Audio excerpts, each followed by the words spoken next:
सुंदर नगर बहुत ही सुंदर गांव था। उसी गांव के बीचों बीच एक छोटा सा मिट्टी का घर था। उस घर में सावित्री अपने 2 बच्चों के साथ रहती थी। बेटी का नाम राधिका और छोटे बेटे का नाम मंटू था। सावित्री बहुत गरीब थी। पिछले साल उसके पति का देहांत हो गया था।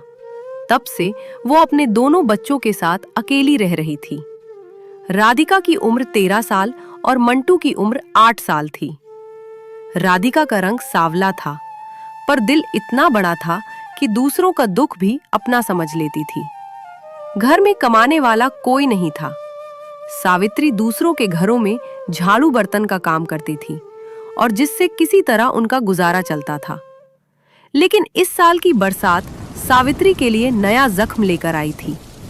बारिश की वजह से वो काम पर नहीं जा पा रही थी और घर में एक भी दाना नहीं था। हे भगवान, हमने ऐसा क्या गुनाह किया है? मेरे बच्चे भूखे हैं, घर में एक दाना भी नहीं। कुछ तो रहम कर दो प्रभु।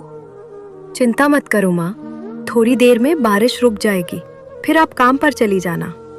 बेटा, सुबह से देख रही हूँ, एक पल को भी बारिश रुकने का नाम नहीं ले रही है। अब क्या रुकेगी? अब तो शाम भी होने वाली है। शाम में दिन ढलने लगा तो बारिश रस्सियों की तरह गिरने लगी।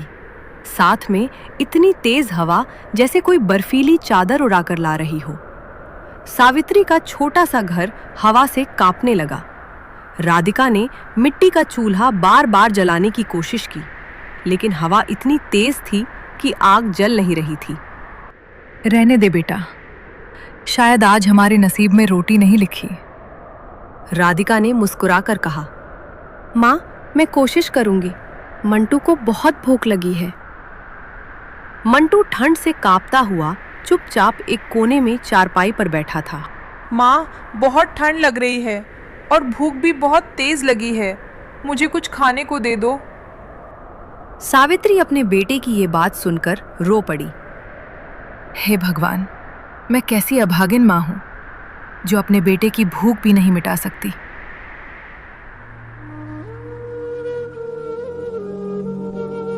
सावित्री एक कोने में जाकर बैठ गई और बहुत दुखी होकर रोने लगी।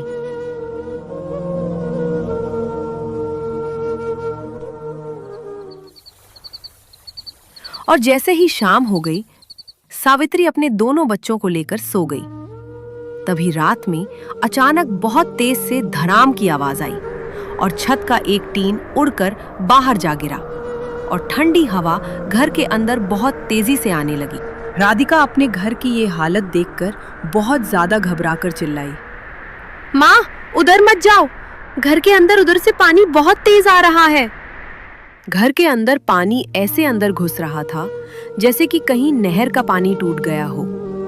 मंटू ये सब देखकर बहुत ज्यादा डरकर रोने लगा। राधिका ने उसे अपने से गले से चिपका लिया। चुप हो जा भाई, जब तक तेरी दीदी है तुझे डरने की कोई जरूरत नहीं।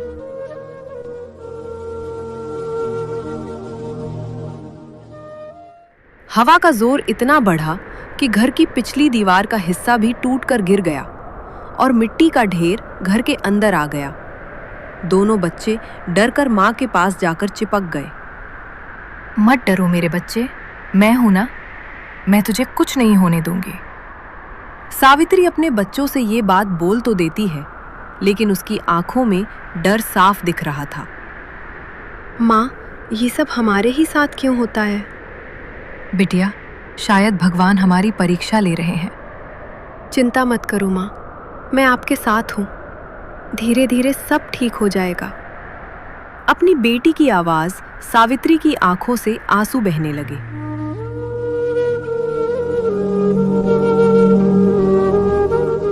रात गहराती गई, ठंड और बारिश बढ़ती गई।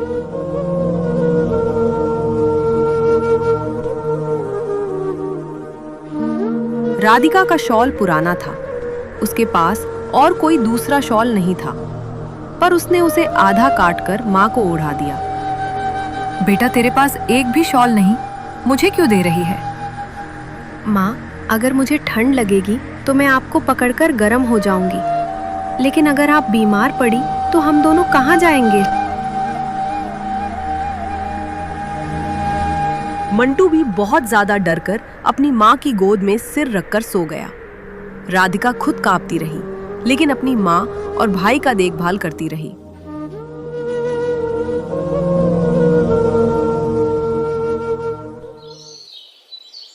सुबह की किरण बारिश थोड़ी थमी तो घर की हालत देखकर सावित्री की आंखें नम हो गईं। दीवारें टूटी हुई, छत भी आधा गायब और आंगन में चारों तरफ पानी पानी भरा हुआ था। माँ, चिंता मत करो, हम इसे फिर से ठीक कर लेंगे। तू मेरी बेटी नहीं, मेरी हिम्मत है। भगवान तुझ जैसी बेटी सबको दे। सावित्री इतना बोलकर राधिका को अपने गले से लगा लेती है।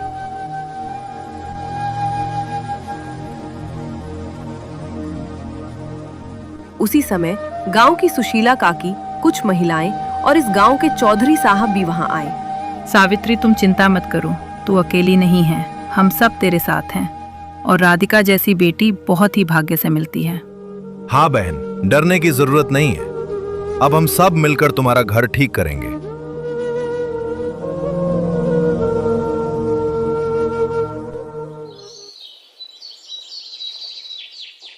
अगले ही दिन से गांव के सभी लोग मिलकर सावित्री के टूटे घर को ठीक करने लगे।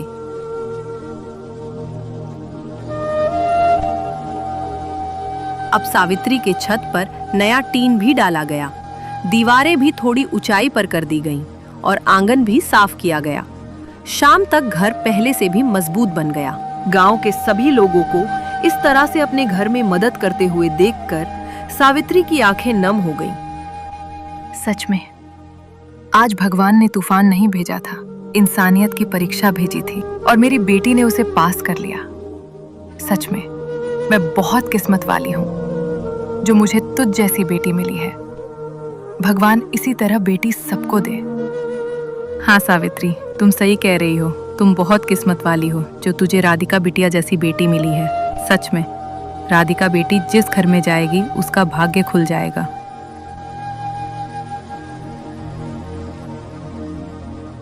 सुशीला काकी की ये बात सुनकर राधिका बहुत ज्यादा शर्मा जाती है और अपनी माँ के गले लग जाती है।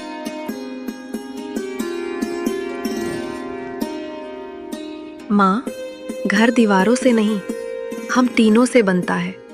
जब तक हम साथ हैं, कोई भी कहर हम पर भारी नहीं पड़ सकता। माँ, अब हम लोग हमेशा साथ रहेंगे। हवा आए, चाहे बारिश आए और चाहे ठंड आए, अब हम कभी नहीं डरेंगे। राधिका अपने भाई मंटू की ये बात सुनकर हंसते हुए बोली, अरे वाह मंटू, कब से इतना बड़ा हो गया जो तू इतनी बड़ी बड़ी बातें करने लगा।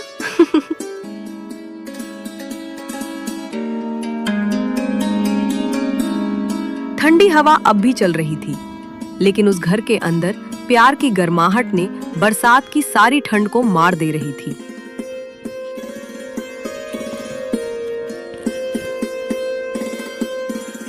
साथियों, अगर आपको यह प्यारी सी कहानी पसंद आई हो तो वीडियो को एक लाइक और चैनल को सब्सक्राइब करके एक प्यारा सा कमेंट करना ना भूलें। Thanks for watching.